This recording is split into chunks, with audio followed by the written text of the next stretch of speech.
Gravando. Vamos começar mais uma aula e eu espero que todos tenham assistido a aula anterior, né? Que vocês viram o povo hebreu, eles eram um povo nômade, eles migravam de um lugar para outro, foram para o Egito, foram escravizados e aí vai começar ao povo judeu a partir de Moisés lá, certo? Então eu vou compartilhar outra parte aqui com vocês do... Vamos lá.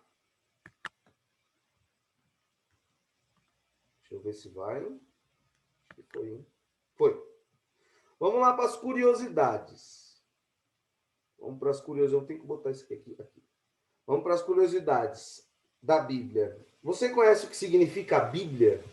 A Bíblia era uns papiros feitos de uma planta, certo? Então, eles pegavam essa planta, eles cortavam essa planta, deixavam ela dessecando, colocavam uma em cima da outra, e essa folha secava e ela grudava. Então, a partir daí começaram a se fazer umas folhas. Então, daí que vem o nome papiro. E os gregos exportavam essas folhas, chamadas de papiro, e o nome da cidade era a cidade de Bíblios. Daí que vem o nome Bíblia, entendeu? Porque eles exportavam esses papiros, eram grandes exportadores, e daí que era da cidade de Bíblios, daí que vem a palavra Bíblia, de papiros, tá certo?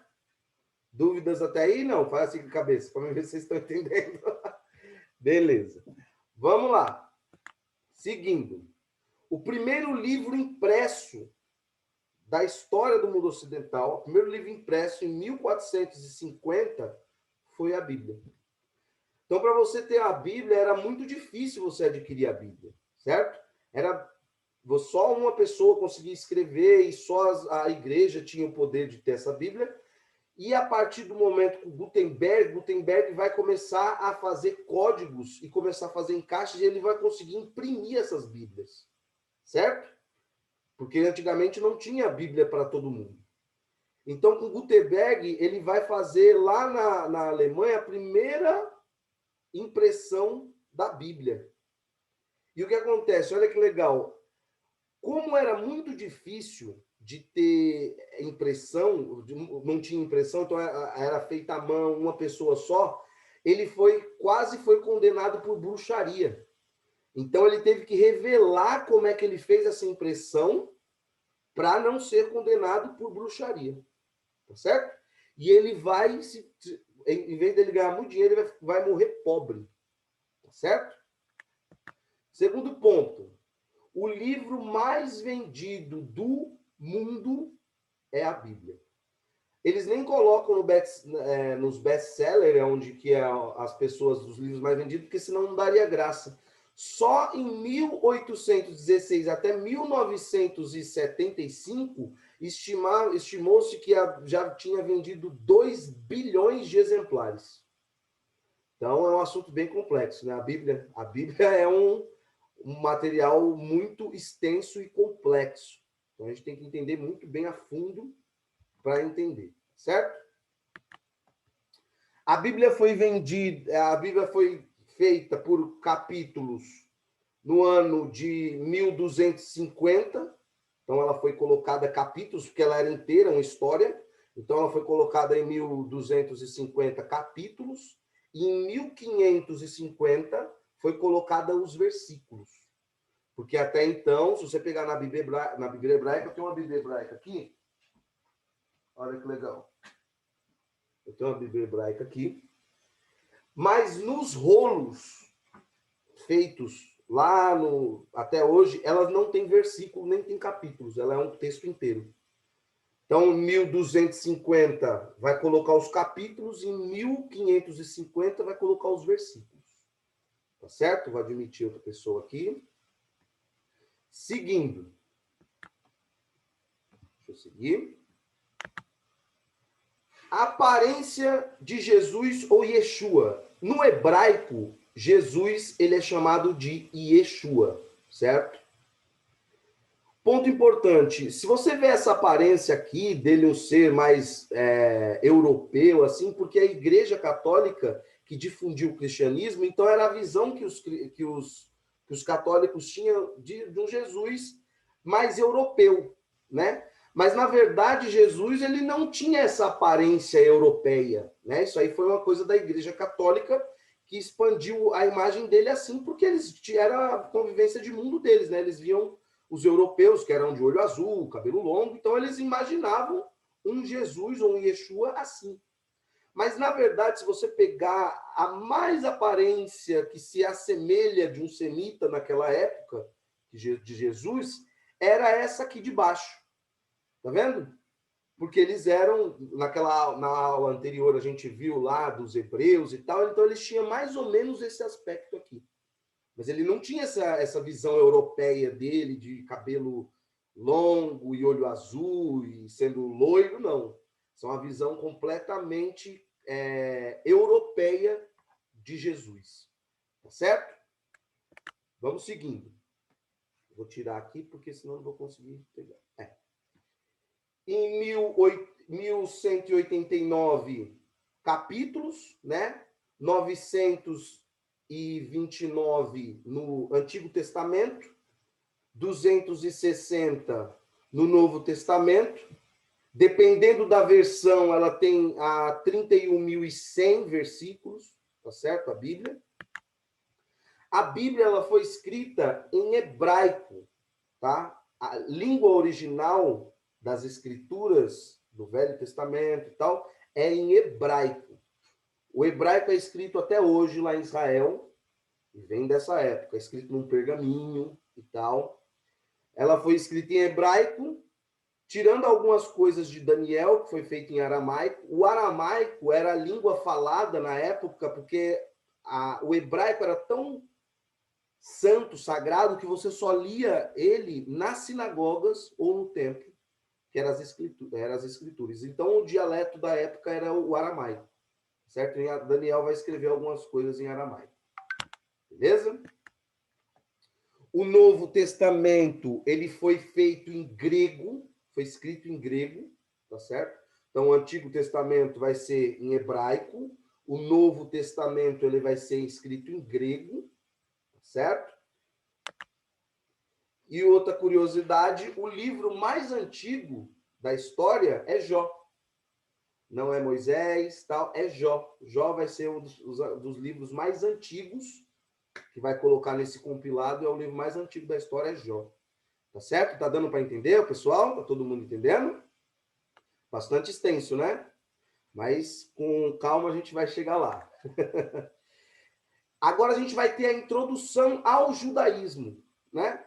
Você pega a história dos hebreus, ele vem passando aquela passagem, vai chegar, vai ser exilado, vai sair do Egito, vai chegar na Terra Prometida e aí vai começar o povo judeu. Então a gente vai começar a primeira religião da história, monoteísta, que é acreditar num Deus só. A gente vai começar com o judaísmo, suas histórias, suas crenças, o que ele acredita, tá certo? Depois a gente vai para o cristianismo, depois o islamismo, que é a última. Então vamos lá. Pessa é as datas que eu coloquei mais importante. Pessa, Yom Kippur e Rosh Hashanah.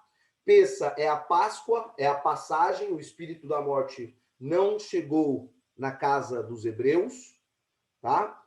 O Yom Kippur é o dia do perdão, é o dia da expiação, é o dia onde os judeus fazem um jejum de 24 horas do entardecer do sol até o pôr do outro dia do sol, e eles vão ficar um jejum completo de água, de comida, e eles servem para fazer esse tipo de expiação do Yom Kippur. Aí você tem um Rosh Hashanah, que é o Ano Novo Judaico, e no hebraico as pessoas desejam Rosh Hashanah, como é que a gente fala? Um ano bom e doce, Rosh Hashanah, o Metuká, que você tem um ano bom e doce, tá certo?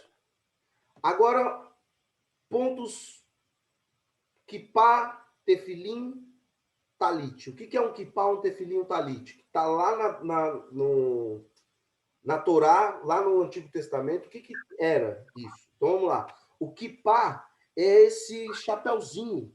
Eu acho que eu tenho aqui, esse chapeuzinho aqui, ó. Tá vendo? Eles colocam assim. E é um chapeuzinho que ele serve para dizer a soberania de Deus. Então, acima da sua cabeça, nós sabemos que existe um Deus. Entendeu? Então, todos os judeus que você vê, eles usam kippá, que é para dizer isso.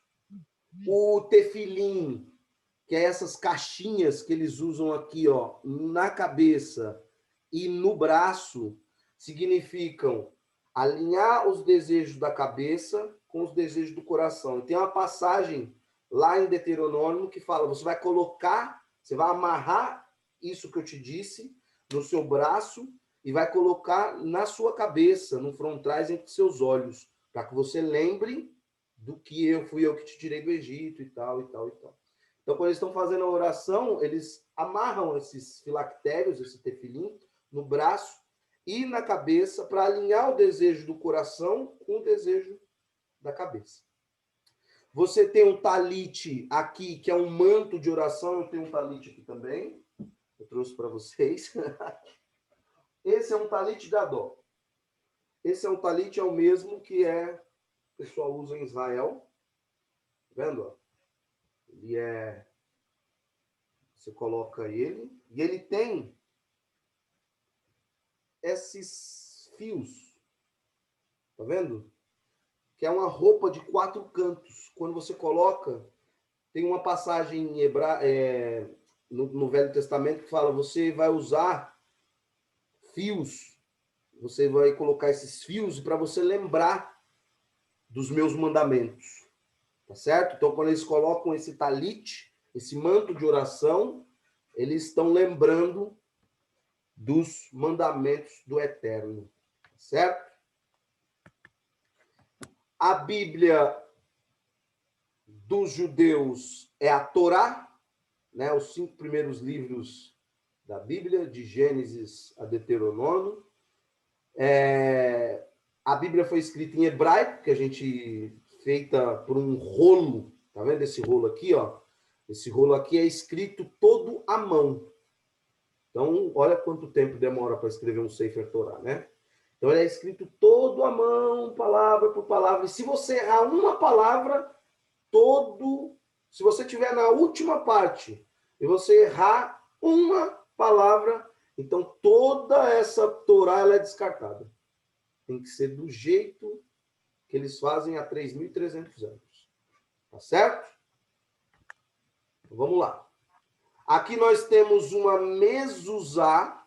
A mezuzá também escrita à mão, um pergaminho pequeno dentro de uma baite de uma casa, certo? Onde eles enrolam. E aqui tem o símbolo Shin, tá vendo? Ó? Shin de chá, traço, dai. O nome dele, um dos nomes do Eterno. Então, dentro dessas caixinhas está escrito, você vai colocar nos umbrais da sua casa para você lembrar dos meus mandamentos. Então, toda vez que um judeu passa dentro da casa dele, na porta deles existe uma mezuzá, uma caixinha onde está escrito esses pergaminhos, na época do Deuteronômio lá, escrito na Bíblia, e escrito dentro dessa caixinha. Então, eles têm o costume de passar e beijar. Ela sempre fica do lado direito de quem entra e do esquerdo de quem sai. Certo? Então, você tem esse costume de fazer uma brahá, uma bênção, quando coloca-se a caixinha, falar, bendito sejas tu, eterno, nosso Deus, Rei do Universo, que nos santificou com seus mandamentos e nos ordenou colocar a mezuzá. Eles colocam a mezuzá e toda vez que eles entram, eles beijam para se lembrar dos mandamentos do Eterno. Você só não pode colocar no banheiro. Então, eles colocam na casa, em todos os quartos, menos no banheiro. Tá certo? Vamos lá. Para os judeus, tem datas especiais como Bar Mitzvah e Bat Mitzvah, que é o quê? A maioridade religiosa. Então, quando um judeu, quando completam 13 anos, olha que legal, Jesus ele vai aparecer no filme lá com 13 anos, era essa época aqui, que ele ia fazer Bar Mitzvah, que ele foi ler lá na sinagoga. Então, esses costumes que Jesus tinha, ele herdou do povo judeu. Então, quando ele completa 13 anos, ele assume a maioridade religiosa.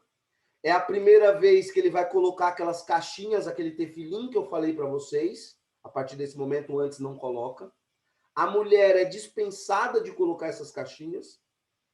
O homem vai usar o talite e vai colocar o tefilim, e vai colocar os filactérios, e vai começar a ter a maioridade religiosa. Ele vai ler a Torá em público, né? Ele vai ler para todo mundo da sinagoga. Então, ali, a partir desse momento, ele se torna um adulto, podendo professar todas as suas casamentos, todas as coisas, todos os rituais completos do judaísmo. Correto? Aí você tem o Brit Milá, que é a circuncisão no 8º dia. Então, quando o judeu completa 8 dias de vida, ele vai na sinagoga, o rabino faz a circuncisão dele, e a partir dessa circuncisão ele ganha um nome. Ele ganha um nome para a comunidade. Ele vai se chamar Yaakov, Isaac, ele vai se chamar a partir desse momento, que é a aliança que Deus fez com Abraão, e que eles mantêm até hoje esse costume. Eles vão fazer a aliança, ele vai fazer o pacto, que é a circuncisão. Então, a partir desse momento, ele ganha um nome. Tá dando para entender? Você tem um casamento judaico, que é um rito bem, como é que eu posso dizer? É um contrato de casamento, né? Onde as duas partes têm que saber onde cada um deve professar, deve fazer. E aqui embaixo nós temos uma ketubá, um documento aprovando que ele, perante ao tribunal rabínico, ele tem tudo isso e tal, e tal, e tal, e tal, então ele pode fazer. Tem-se o costume de o noivo enrolar a taça num pano e aí ele colocar no chão e quebrar essa taça, que a gente vai chegar ao porquê. Tá vendo aqui, ó? Ele tá quebrando uma taça aqui, ó. Tá vendo? Por que eles quebram a taça? Para remeter lá em Israel, para se lembrar lá de Israel, porque o terceiro templo não está construído. Então, no momento mais feliz da vida dele, que é o casamento, ele quebra uma taça para dizer que está feliz, mas triste, porque não se construiu o terceiro templo de Jerusalém. Tá certo? Você tem o Shabat, que é o dia do descanso do povo judeu. No entardecer da sexta-feira até o sábado do outro dia, eles têm costumes de reunir a família, acender as velas do Shabat. Uma vela é Chamor e a outra Vezarro. Lembra e guarda do Shabat para santificá-lo. Então, as mulheres têm o costume de acender essas velas, né? Então, quando entardecer, 15 minutos antes de aparecer as 3 primeiras estrelas no céu, a mulher faz uma bênção e acende essas velas, o homem faz a bênção do vinho e tem o pão, e aí eles reúnem toda a família, é um ambiente gostoso, um ambiente agradável, um ambiente que não tem tecnologia, não tem celular, não tem nada, é um ambiente mais reservado, certo? Você tem a sinagoga, que é o lugar de estudo do povo judeu, onde eles usam para estudar, eles usam para fazer yeshivá, que é o estudo para se tornar rabino, eles usam lá onde acontecem os casamentos e tudo, chama-se sinagoga, tá? E é isso. Então, eu vou abrir aí para o pessoal me dizer o que achou, certo? Me dizer do que achou e a gente comentar. Pode desabilitar o microfone aí. E eu quero saber de vocês. Pode falar, Ana. Rossi. Pode falar.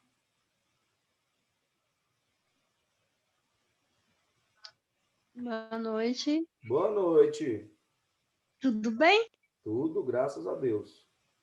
Amém. Eu achei uma aula maravilhosa.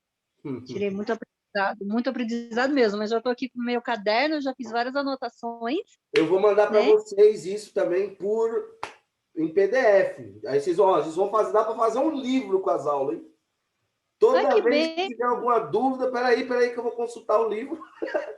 Consulta e fala assim, ah, lembrei. Porque esse curso de teologia, ele é mais histórico. Ele não é uma Sim. coisa de religião A, B, C, D, não. Ele é uma coisa mais histórica. Para você entender, quando você estiver lendo a Bíblia, em que parte ele está falando. Entendeu? Bem legal. Isso é a base de um teólogo. Um teólogo, ele precisa saber disso. Certo? E eu tenho certeza que vamos ter grandes teólogas e teólogos aí nesse curso. Então, tem que saber disso, tá certo? Benção, é benção. Eu sou professora, né? Você é E professora eu de... sou professora. Eu sou professora de educação infantil. Eu sou professor também de educação física e sou teólogo também. Nossa, que bom, que bênção. E assim, o aprendizado nunca é demais, né, para nós, né? Aprendizado nunca é demais. Então, Cada gente, outra dia. coisa, convida todo mundo, grupos que vocês têm da igreja e tal, isso é muito importante, gente. Às vezes a gente fica, tudo bem lá, a palavra e tal, mas às vezes a gente tem uma visão histórica do que realmente aconteceu, porque a Bíblia é um livro histórico, é um livro teológico, ele é um livro antropólogo, ele é um livro de autoajuda, ele é tudo, ele é um compilado de todas as coisas. Se você fosse colocar a Bíblia o que você colocaria lá, autoajuda, ela é tudo. Né? É o livro mais vendido da história. É o livro que não tem nem como mensurar, mais de 7 bilhões de exemplares, mais do que o número da população. Tem mais Bíblia do que celular. Entendeu? Então, é um livro muito complexo. Então, tem que ter essa visão mais aprofundada, né? Quer falar alguma coisa, Rossi? Não, não, obrigada. Não? É Mas está Rose. gostando da aula? Sim, sim, eu estou gostando muito da aula. Estou tirando bastante proveito. Então, ficou alguma dúvida dos slides anteriores? Passei muito rápido? Não fiquei com dúvida, não. Para mim foi bem legal. Então tá certo, então. Então, gente, não esquece de vocês compartilharem, tá? Nos grupos. E vai ser Eu bem já, legal, eu já, tá eu certo? já coloquei. Eu tenho um grupo, né, da minha igreja e eu tenho um outro grupo também que tem bastante pessoas e eu já perguntei quem queria fazer aula de teologia. Chama todo mundo, Você pode tá convidar certo? mais gente, pode? Então amanhã vai ter aula também, hein? Amanhã tem aula, é sexta e sábado. Então depois da igreja, lá por volta de umas 11 horas, a gente vem se encontrar de novo. Tá vendo? As aulas é rápido, ela é de 30 minutos, para não ficar aquela coisa muito extensa, entendeu? No máximo 35 minutos aí, uma aulinha. Pega, se vocês puderem imprimir o que eu estou mandando para vocês em PDF, fazer um livro no final do curso, vai ser excelente, vai ajudar vocês com bastante coisa, tá bom? Então, eu não consegui participar da aula anterior por motivo de força Mas maior, ela né? tá no YouTube. Eu mandei o link lá, eu vou mandar o link de novo. Ah, tá bom, então. Tá bom? Eu vou mandar o dessa aula e da outra aula. Ah, então tá bom. Tá bom, obrigada. Tá bom, gente? Então eu espero vocês todos amanhã. Chamem mais gente, vê que a aula vai ser bastante. Eu preparo essa aula a semana inteira. Todo dia eu faço um slide diferente e tal, para que quando chegue no final da sexta-feira, assim, a gente tenha um conteúdo bem Bacana. natado, assim, bem de elite mesmo, tá bom? Então espero que vocês tenham Tá bom. gostado. E Eu até a gostei. próxima, tá bom? Obrigada, Deus abençoe. Amém. Tá. Tchau.